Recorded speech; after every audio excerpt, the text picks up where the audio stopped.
Hello everyone. इस video में हम डिस्कस करेंगे UNESCO list of world heritage sites in India. तो ये जो टॉपिक है ये इंडियन आर्ट एंड कल्चर के अंदर हम डिस्कस करेंगे। तो सबसे पहले बात कर लेते हैं यूनेस्को के बारे में। यूनेस्को की जो फुल फॉर्म है वो है United Nations Educational Scientific and Cultural Organization. इसकी जो स्थापना है 16 नवंबर 1945 इंग्लैंड में की गई थी और इसके जो हेडक्वार्टर्स हैं वो कहाँ पर सिचुएटेड है? पेरिस, फ्रांस में। यूनेस्को जो है यूनाइटेड नेशन की एक स्पेशलाइज्ड एजेंसी है जो कि पूरी दुनिया में प्रमोट करती है world peace and security through exchange of education, science and culture. इसी कड़ी में जो है ये क्या करती है, अपने जो मेंबर कंट्रीज़ होती हैं उनकी यहाँ कोई कुछ ऐसी साइट्स होती हैं जो कि विश्व धरोहर का दर्जा प्राप्त कर सकती हैं। तो ये उनको जो है फाइनली सिलेक्ट करने का काम भी इसके द्वारा किया जाता है। तो हम देखेंगे कि आखिरकार किस तरीके से जो है यूनेस्को जो है इन साइट्स को जो है अपनी लिस्ट में जो है एंटर करवाती है और आखिरकार इस लिस्ट में एंटर होने से फ़ायदा क्या होता है। और हम पूरी इंडिया की जो हेरिटेज साइट्स हैं जो कि इस लिस्ट में रखी गई हैं उनको भी डिस्कस करेंगे। अगर आप चैनल पे नए हैं तो चैनल को ज़रूर सब्सक्राइब कर लें और साथ ही बेल आइकन की नोटिफिकेशन को प्रेस कर लें ताकि आगे आने वाले जितने भी वीडियोज़ हैं उनकी नोटिफिकेशन आपको भी मिल सके। इस लिस्ट में जगह बनाने के लिए जो है सबसे पहले क्या है, कंट्री क्या है नॉमिनेशन करती है। तो वो अपनी कुछ इम्पॉर्टेंट साइट्स जो कि क्या हैं आउटस्टैंडिंग यूनिवर्सल, उनकी वैल्यू होनी चाहिए। तो इस वैल्यू को देख के जो है उनको वो नॉमिनेशन फाइल करती हैं और फिर ये जो है नॉमिनेशन आगे जो है एंटर होती है यूनेस्को की जो टेंटेटिव लिस्ट है उसमें। सभी जितनी भी ये कंट्रीज़ हैं इसकी मेंबर कंट्रीज़, उनके द्वारा नॉमिनेट की हुई साइट्स को जो है फिर टेंटेटिव लिस्ट में डाला जाता है। फिर टेंटेटिव लिस्ट से क्या है ये आगे फाइनल लिस्ट में एंटर होती हैं और फिर फाइनल लिस्ट को क्या है वर्ल्ड हेरिटेज कमिटी ये हेल्प करती है बेसिकली यूनेस्को को इन साइट्स को सिलेक्ट करने में। तो ये सब वर्ल्ड हेरिटेज कमेटी जो है यहाँ पर फैसला लिया जाता है कि किस साइट को जो है इस हेरिटेज लिस्ट में रखना है और किसको नहीं रखना है। तो फाइनली फिर क्या है सिलेक्शन कर दी जाती है। तो इस तरीके से जो है किसी कंट्री द्वारा नॉमिनेटेड साइट जो है यूनेस्को की जो हेरिटेज लिस्ट है उसमें एंटर हो जाती है। अब हम बात करेंगे कि आखिरकार जब कंट्री किसी साइट को जो है नॉमिनेट करती है तो मैंने बताया उसकी आउटस्टैंडिंग यूनिवर्सल वैल्यू तो होनी चाहिए, साथ ही साथ जो है कुछ क्राइटेरियाज होते हैं। तो 10 पॉइंट्स हैं उनको हम डिस्कस करेंगे। उनमें से क्या है एक भी अगर वो जो है क्वालिफाई कर रही है तो उसको जो है नॉमिनेशन भर दिया जाएगा। तो वो हमारे लिए जानना ज़रूरी हो जाता है कि आखिरकार वो 10 पॉइंट्स कौन कौन से हैं। जो ये साइट्स नॉमिनेट की जाती हैं ये 3 प्रकार की होती हैं। First is cultural, second is natural और थर्ड क्या है मिक्स्ड, यानी कि दोनों, जिनमें कल्चरल वैल्यू भी है और नेचुरल वैल्यू भी है। अब हम डिस्कस कर लेंगे 6 पॉइंट्स जिनको जो है ध्यान में रखा जाता है जब भी किसी कल्चरल साइट के लिए जो है किसी को नॉमिनेट किया जाता है। तो पहला पॉइंट है जो भी ये साइट हो ये क्या है ह्यूमन क्रिएशन का एक जो है मास्टरपीस होनी चाहिए। दूसरा पॉइंट है कि वो जो साइट है वो एग्जिबिट करनी चाहिए important interchange of human values. इसको हम एक एग्जांपल के थ्रू समझते हैं। भारत में मुग़ल आए तो मुग़ल क्या है जो पर्शिया से जो है कई चीज़ें, वहाँ का जो आर्किटेक्चर था, वहाँ की जो टेक्नोलॉजी थी उसको जो है इंडिया में लेके आए और उसका यूज़ करके जो है वहाँ पर कई चीज़ें बनाई गई। तो वो जो साइट है उसमें जो कुछ इस तरीके का जो ये ह्यूमन वैल्यूज़ हैं इनका एक्सचेंज जो है हमें ज़रूर दिखना चाहिए। तो उनको भी जो है फॉर कल्चरल साइट के अंदर आप नॉमिनेट कर सकते हैं। और तीसरा पॉइंट है कोई भी साइट अगर जो किसी कल्चरल ट्रेडिशन जो इस टाइम पे चल रहा है या फिर जो है ख़त्म हो चुका है उसको रिप्रेजेंट जो है बहुत स्ट्रांगली करती है तो उसको भी जो है इसके अंदर एंटर करवाया जा सकता है। अगर कोई बिल्डिंग और लैंडस्केप किसी जो है जो ह्यूमन हिस्ट्री रही है उसकी किसी एक स्टेज को जो है रिप्रेजेंट करता हो तब भी जो है उसे इसमें एंटर करवाया जा सकता है। कोई ऐसी ट्रेडिशनल ह्यूमन सेटलमेंट जो कि लैंड पे या समुद्र के किनारे जो बसी हुई है, और अभी भी जो है वहाँ पर हमें जो है जो ह्यूमंस और जो इन्वायरमेंट है उनके बीच की जो इंटरेक्शन है वो वहाँ देखने को मिल रही है। तो इस तरीके की जो ट्रेडिशनल जो ये ह्यूमन सेटलमेंट्स हैं इनको भी हम क्या है नॉमिनेट कर सकते हैं फॉर कल्चरल साइट्स के लिए। आर्टिस्टिक और जो लिटरेरी जो वर्क रहे हैं जिनकी जो वैल्यू है वो बहुत ही यूनिवर्सल सिग्निफिकेंस रखती है, उनके अंदर अगर कोई चीज़ हमें मिलती है, किसी साइट के बारे में वो बताते हैं और वो हमें क्या है रियल में वो वहाँ जाके जो अब जब हम देखते हैं और वहाँ हमें मिलती है, यानी कि वो टेंजिबल है, उसको हम छू सकते हैं, तो उस साइट को भी जो है इस नॉमिनेशन के लिए किया जा सकता है। तो ये सारे 6 पॉइंट्स जो थे ये थे कल्चरल साइट्स की नॉमिनेशन के लिए। और अब बात कर लेते हैं जो नेचुरल साइट्स हैं उनके लिए क्या क्या क्राइटेरियाज हैं। तो जो पहला पॉइंट है वो है कि वो साइट जो है ब्यूटी और जो उसकी जो एस्थेटिक इम्पोर्टेंस है वहाँ पर उस एरिया में वो क्या है कि एक्सेप्शनल वैल्यू की होनी चाहिए। अगला है कि वो जो साइट है वो जो हमारी अर्थ की जो हिस्ट्री है उसमें जो जिस तरीके से जो इवोल्यूशन हुई है लैंडस्केप्स की, वो जो है उस पर्टिकुलर स्टेज को, किसी भी स्टेज को जो है अगर रिप्रेजेंट करती हो तब भी जो है उसे हम नॉमिनेट कर सकते हैं। या फिर कोई ऑनगोइंग जियोलॉजिकल प्रोसेस है जिसमें है कि क्या है लैंड फॉर्म्स आगे बनने हैं और कुछ इस तरीके की जो साइट्स हैं उनको हम नॉमिनेट कर सकते हैं। तो जैसे कि हमने ज्योग्राफी में देखा ही है कि किस तरीके के जो है डिफरेंट डिफरेंट लैंड फॉर्म्स होते हैं, तो उनको रिप्रेजेंट करती हुई अगर कोई साइट है तो उसको भी जो है नॉमिनेट किया जा सकता है। अगर कोई साइट जो है आउटस्टैंडिंग एग्जाम्पल है terrestrial, fresh water, coastal, marine ecosystem का, तो उनको भी जो है यहाँ नॉमिनेट किया जा सकता है। कोई ऐसी नेचुरल हैबिटेट जिसका इस्तेमाल किया जा रहा हो इन सिटू कंजर्वेशन के लिए, और उस जो स्पेस है वहाँ पर जो कौन से स्पीसीज को कंजर्व किया जा रहा है जो कि आउटस्टैंडिंग जिनकी यूनिवर्सल वैल्यू है, तो अगर उनको वहाँ पर जो है कंजर्व किया जा रहा है इन सिटू, तो उस साइट को भी जो है हम इस लिस्ट में एंटर करवा सकते हैं।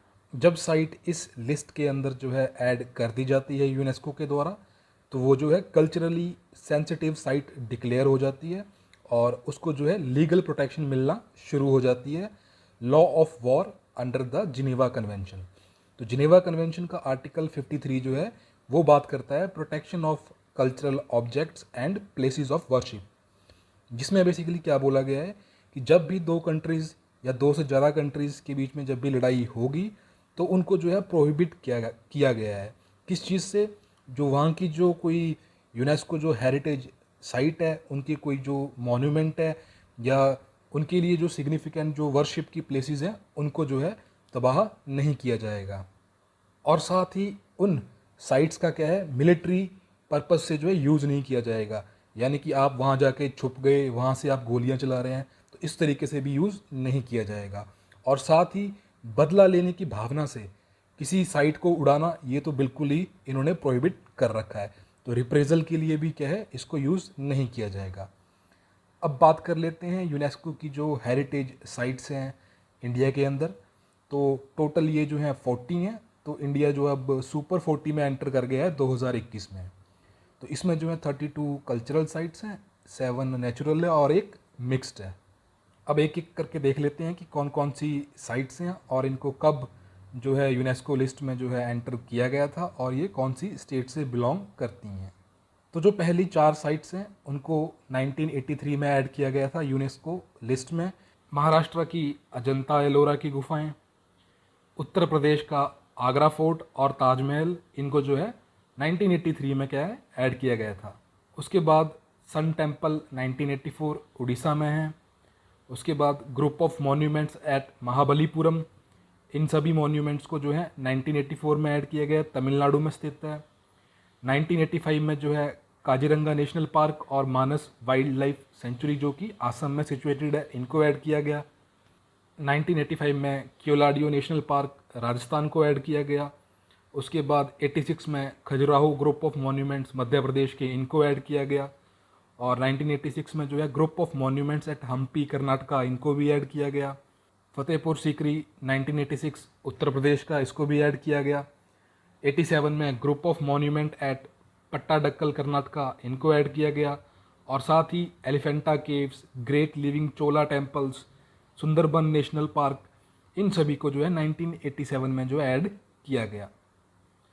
और 88 में जो है नंदा देवी को ऐड किया गया। 2005 में valley of flower national park है उत्तराखंड का, इसको ऐड किया गया। 89 में जो है Buddhist monuments at Sanchi Madhya Pradesh, इनको ऐड किया गया। फिर है Humayun tomb 1993। Mountain railways of India, तो माउंटेन रेलवेज कहाँ का, 3 स्टेट में पाई जाती है, वेस्ट बंगाल, तमिलनाडु और एचपी। सबसे पहले जो है वेस्ट बंगाल वाले को ऐड किया गया, फिर तमिलनाडु वाले को, फिर एचपी जो कि कालका टू शिमला है। उसके बाद महाबोधि टेम्पल कॉम्प्लेक्स को 2002 में ऐड किया गया, जो कि बिहार में सिचुएटेड है। फिर रॉक शेल्टर ऑफ भिम्बेटका 2003 में ऐड किया गया, मध्य प्रदेश में है। फिर छत्रपति शिवाजी टर्मिनस 2004 में महाराष्ट्र में लोकेटेड है। फिर चंपानेर आर्कियोलॉजिकल पार्क को 2004 में किया गया ऐड, गुजरात में लोकेटेड है। फिर रेड फोर्ट को 2007 में किया गया, दिल्ली में लोकेटेड है। फिर जंतर मंतर को 2010 में किया गया, राजस्थान में लोकेटेड है। फिर वेस्टर्न घाट्स को किया गया, वेस्टर्न घाट्स कहाँ, 4 स्टेट्स में जो है ये लोकेटेड है। तो 4 स्टेट्स की कुछ जो इनके क्या हैं सब क्लस्टर्स हैं, जैसे कि अगस्ता मलाई हो गया, पेरियार, अन्नामलाई, नीलगिरी, कुद्रेमुख, तालकेवेरी, सह्याद्री, तो इन सब क्लस्टर्स को ऐड किया गया। तो 2012 में इनको ऐड किया गया था। उसके बाद जो राजस्थान के जो हिल फोर्ट्स हैं इनको 2013 में ऐड किया गया। फिर गुजरात की जो रानी की वाव है उसको 2014 में ऐड किया गया। फिर हिमाचल प्रदेश का ग्रेट हिमालयन नेशनल पार्क 2014 में ऐड किया गया। फिर आर्कियोलॉजिकल साइट्स ऑफ नालंदा महाविहार बिहार में है ये लोकेटेड, 2016 में इसको ऐड किया गया। इसके बाद सिक्किम का खंगेनजोंगा नेशनल पार्क 2016 में इसको ऐड किया गया। इस पार्क की इम्पॉर्टेंट बात यह है कि ये ओनली साइट है जो कि मिक्स्ड कैटेगरी में आती है, और कोई साइट नहीं है इस कैटेगरी में मिक्स में, सिर्फ यही है, तो इसको आप याद रखिएगा। उसके बाद 2016 में चंडीगढ़ के जो architectural work of Lee Corbusier है उसको ऐड किया गया।